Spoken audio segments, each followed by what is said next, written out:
Welcome to Late Nights by Luna Manila. What is your self-love language? Why is it important to know what our self-love language is? Do we produce enough love for our own self? We have a new episode where we talked about discovering our self-care by identifying the 5 types of self-love language. For those of you who are new to this channel, Late Nights by Luna Manila is a podcast where we hope to create a safe space for everyone to share their ideas, experiences, inputs on societal pressure, dating, love, and the ups and downs of our journey living in Manila. Every time we have a new published episode on Spotify, Google, and Apple Podcasts, we summarize it here in YouTube. If you haven't subscribed yet, you know what to do. So, everybody happy. To make this episode more enjoyable, I invited a friend to co-host with me. Her name is Kat Morota. She's currently a human resource advisor and 9 years for talent and development field. I will be sharing clips of her thoughts about this topic. We talked about the 5 types of self-love language, and there are examples of self-care for each of these types. So stick with me until the end para malaman mo kung ano ang self-love language mo.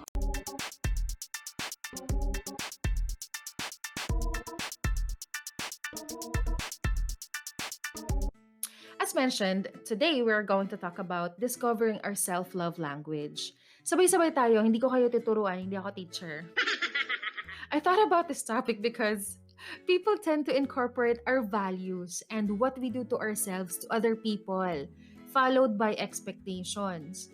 So, to avoid feeling more anxious or setting unnecessary expectations, I think it is important to build a relationship with ourselves by discovering what our self-love language is. So, para hindi natin, just like what I said, para hindi natin ini-incorporate yung values natin or yung ginagawa natin sa ibang tao, maganda rin na alam natin kung ano yung language ng mga tao na yun, especially with our friends, with our partners, para hindi natin sila pinipilit gawin kung ano yung nagwo-work para sa atin.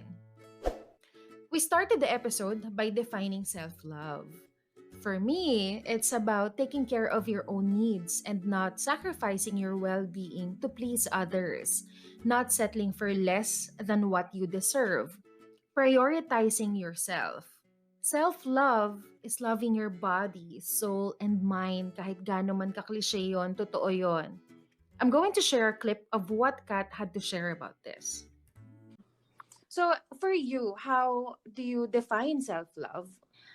Ako kasi, I think it's all-encompassing eh. It's, for number one, siguro, I feel na when you say self-love, you extend the same level of compassion, empathy, kindness towards yourself in the same way that you extend it to others.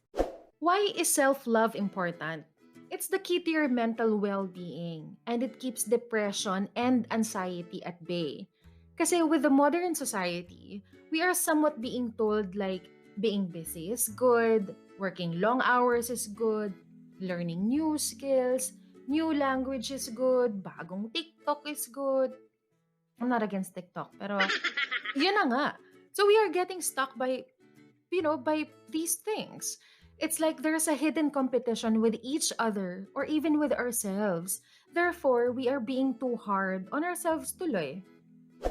So what is the importance of knowing your self-love language? For me, it's simply because everyone is different. We cannot always rely on external sources for love.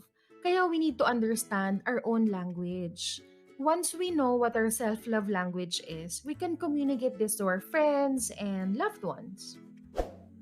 Now, just like what I mentioned, we are going to talk about the 5 types of self-love language or yung mga self-care, ganyan. We'll have examples para ma-identify mo kung alin dito yung mas nag-work sa'yo. So first, for physical touch, yan. You feel at peace when you've done things to make your physical body feel better. Sabi nga ni Kat everything that appeals to the senses. Things that make your body feel good and focus on your physical well-being. Yun ang physical touch. What are the examples? Ito yung mga massages, soft blankets, body movement, ganyan, spa days, skincare, long showers, yan yung mga physical touch. Pag itong mga bagay na to sa'yo, yung nakakapagpasaya sa'yo, yung nagbe-bring ng peace sa'yo, sa sarili mo, yun ang love language mo. That's, again, first is physical touch. Next, we have acts of service. Ano naman tong acts of service na to? Doing things for yourself that make you feel good or make life easier. Sabi nga dun sa nabasa ko, ang acts of service, one of the examples daw is making your bed or ginagawa mo na yung mga bagay ahead of time para mamaya mag-chill ka na lang. So parang it's like you're serving yourself by doing these things para mamaya, yun nga, parang patamad-tamad ka na lang, ganyan. Pero kasi nagawa mo na yung gusto mong gawin or yung dapat mong gawin. So what are the examples of acts of service? There's therapy, cleaning, delegating, organizing, scheduling, planners. Yan yung mga mahilig mag-collect ng mga planners at talagang sinusulatan na, hindi yung nagko-collect lang. Yung mga talagang nilalagay yung schedules nila, kailangan na susunod yung schedules nila. Organizing, yung kailangan ang mga bagay-bagay ay may mga dapat talaga na mga kinalalagyan. Yan ang acts of service. Masaya sila pag ginagawa nila yon. So that's second out of the 5 types of love language. Third, we have receiving gifts. Ano naman to? Treating yourself to gifts that make you happy. Ayan, ang mga mahilig mag-shopping dyan, online shopping, yung merong mga tinatawag na mga retail therapy yung may friend ako, naalala ko, sabi niya, every time na nalulungkot siya or nasa-stress siya, ang ginagawa niya, pupunta siya sa mall. Tapos bibili lang siya ng kahit isang underwear lang or kahit isang medyas lang. Tapos masaya na siya doon. Yun ang receiving gifts. Yun ang self-love language niya. Other examples on the receiving gifts are craft supplies. Yan yung mga gumagawa ng mga arts and crafts. Yung mga, ano man tawag dun sa parang album na yon. Nakalimutan ko na. Kung alam niyo, isulat niyo dun sa comment or ilalabas na lang dito ng Team Luna Manila somewhere, kung ano man tawag doon. Going out, yan. Makeup, yan, yung mga pagbili-bili ng makeup, clothes, just like what I mentioned. Little gifts, kahit ano pa yan. Investing in yourself, yan ang receiving gifts. Okay, parang masaya din yun. Yung going out, parang, pumasok ba ako dito dati? Parang kasi I love going out. I used to. Well, I still like, but yeah, maybe part of this is my self-love language. Anyway, so that's our third self-love language, receiving gifts. Fourth, we have quality time. Ayan. Ano naman to? Spending time alone, hobbies, and doing things you love. Yan. At yun ang quality time. So, what are the examples? Merong meditation, relaxing, kahit ano pang ibig sabihin mo ng relaxing dyan, kahit yung nakahiga ka lang, nanonood ka ng film, or nakikinig ka ng music, or nasa duyan ka. Kahit ano pa yan, kung ano, whatever your term of relaxing is. Pero you're doing it alone, that's quality time. Reading, yan. Dates, yan. Pag-date mo yung sarili mo, or you're going out on a date with your partner, ganyan, na-enjoy mo yan, yun ang self-love language mo. You're making time with your activities and creativity. Yan ang quality time. Anyway, bago ko ibalik doon, ulitin natin ano yung 4. We have physical touch. Ano meron doon? Massages, soft blankets, mga spa, skincare, long showers. So basically anything that make your body feel good and focus on your physical well-being, that's physical touch. And then we have acts of service. Yan yung mga cleaning, delegating, organizing, ganyan. Planners, doing things for yourself that make you feel good. Yan ang acts of service. Third, we have receiving gifts. Yung mga shopping, alam nyo na yan. Pagbili ng mga damit, little gifts, arts and crafts. Quality time, that's our fourth. Meditation, reading, yan. Relaxing, spending time alone with your hobbies and doing the things you love. And now on our fifth self-love language, it's words of affirmation. Ito yung pag mga tipong nasa relasyon sila yung mga kailangan na nakaka-receive ng compliment kasi pag hindi nila na-feel na love sila. Tawa. Anyways, so self-love language, ang words of affirmation is giving yourself pep talks and encouraging yourself. Mga tipong, kaya mo yan. Magaling ka, mabait ka, masaya kang tao, masayahin ka, ganyan. O kung ano man yan. Yun ang words of affirmation, giving yourself pep talks and encouraging yourself. Positive self-talk, mga daily affirmations, yan. Ako ay maganda, ako ay mabait, ganyan. Journaling, part yun ng words of affirmation. Kung ano man yung mga gusto mong isulat doon, mga pasasalamat mo, mga hinanaing mo sa buhay, yan. Journaling, parts of ano yan, self-love language mo yan. Self-improvement, ganyan. Ito yung mga tipong sinusulat talaga na parang, okay, today, hindi ako masyadong mabait, pero bukas, ganyan. Charot lang, pero yun yung pinakamababaw na definition ng self-improvement, but you know what I mean. So, okay, so that's words of affirmation. So there you go. Saan ka pumasok doon? Sa limang yon, self-love language na yon. Physical touch, acts of service, receiving gifts, quality time, words of affirmation. So, to conclude this, Kat was very kind to share some of her self-awareness through her counseling sessions. And ang gaganda ng mga sinabi niya. So please listen to this short clip. Just to wrap up, Kat, and conclude our self-love language. So what have you discovered from the counseling? Would you like to share your Yeah, journey? absolutely. Again, there's no shame in admitting that you need help.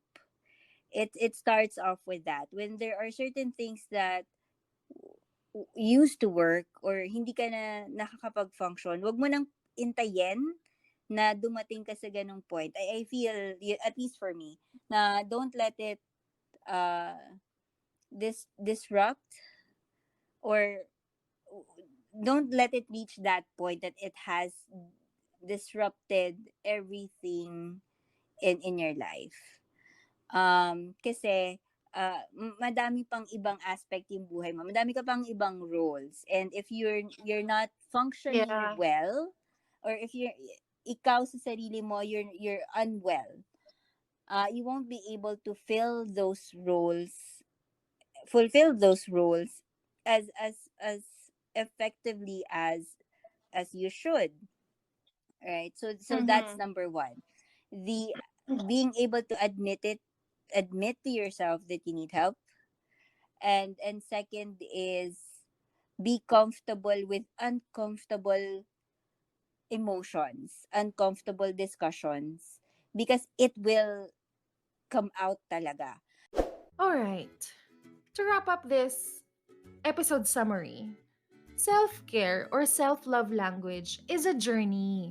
Hindi ito minamadali. Nag-change din ito as we age. For example, when I was younger, ang self-love language ko ay yung paglabas-labas. Kasi yun ang definition ko ng relaxing or time for myself, na I find joy spending time with friends, going out, drinking, eating, whatever.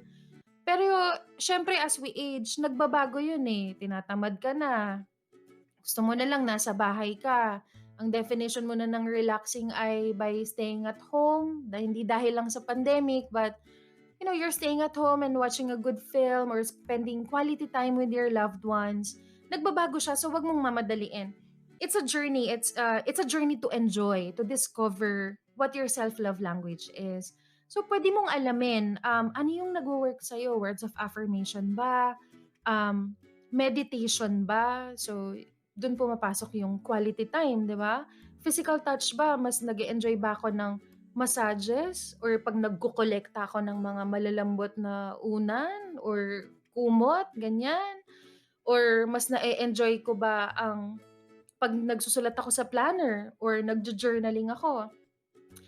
Pwede mong alamin lahat yun. It's a journey, wag mong madaliin. It's just like healing. So, ibang topic na yun. Gusto ko lang sabihin. Anyway, to practice self-love, start by being kind, patient, gentle, and compassionate to yourself, the way you would with someone else that you care about.